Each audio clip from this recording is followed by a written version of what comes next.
नमस्कार माझ्या मित्रांनो, आपण जाणून घेऊया की आज व्यक्तिमत्व विकास म्हणजे काय. व्यक्तिमत्व विकास आणि वाढ याच्यात खूप मोठं असं अंतर आहे. तर आपण आज व्यक्तिमत्व विकास हे जाणून घेऊया. व्यक्तिमत्व विकास आपण समाजात राहत असताना किंवा आपण समाजाप्रती काही काम करत असताना आपल्या अंगी व्यक्तिमत्व विकास किंवा आपला व्यक्तिमत्व विकास होणे हे अत्यंत महत्त्वाची बाब आहे. ज्या व्यक्तींचा व्यक्तिमत्व विकास झालेला असतो तो व्यक्ती आपलं नाव हे इतिहासात निर्माण करू शकतो. व्यक्तिमत्व विकास म्हणजे काय नेमकं? तर व्यक्तिमत्व विकास म्हणजे व्यक्तीचा सर्वांगीण दृष्ट्या झालेला विकास म्हणजे व्यक्तिमत्व विकास होय. मग सर्वांगीण दृष्ट्या म्हणजे कशा प्रकारचा? तर आपल्याला सांगायचं झाले की व्यक्ती जेव्हा जन्माला येतो आणि मरेपर्यंत त्याला समाजात आपला स्थान निर्माण करण्यासाठी किंवा समाजप्रिय गोष्टी करण्यासाठी किंवा समाजमान्य जगण्यासाठी आणि समाजाला योग्य वाटेल असे वर्तन करण्यासाठी आपल्या अंगी वेगवेगळ्या प्रकारचे कौशल्य असणे गरजेचे आहे.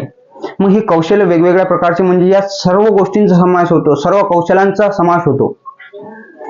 केवळ यामध्ये एखाद्या व्यक्तीचं संपर्क कौशल्य चांगलं असू शकते, मग त्याच्या अंगी पुरे कौशल्य आहेत का? नाही. ज्या व्यक्तीच्या अंगी सर्व कौशल्य आहे, सर्वांगीण विकास झालेला आहे, त्या व्यक्तीचा व्यक्तिमत्व विकास झालेला आहे हे आपणास त्याच्या त्या कौशल्यावरून, त्याच्या त्या वर्तनावरून आपण जाणू शकतो.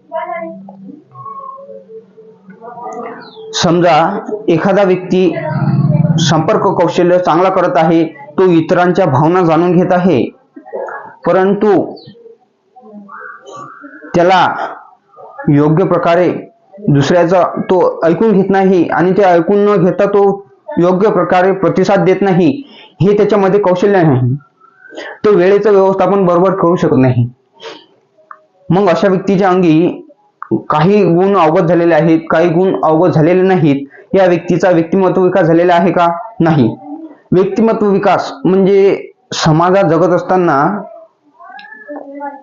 त्याला योग्य प्रकारे बोलता पण आलं पाहिजे, योग्य प्रकारे ऐकता पण आलं पाहिजे. त्याला दैनंदिन जीवन जगताना सर्व गोष्टी त्याला मॅनेजमेंट करता आल्या पाहिजे.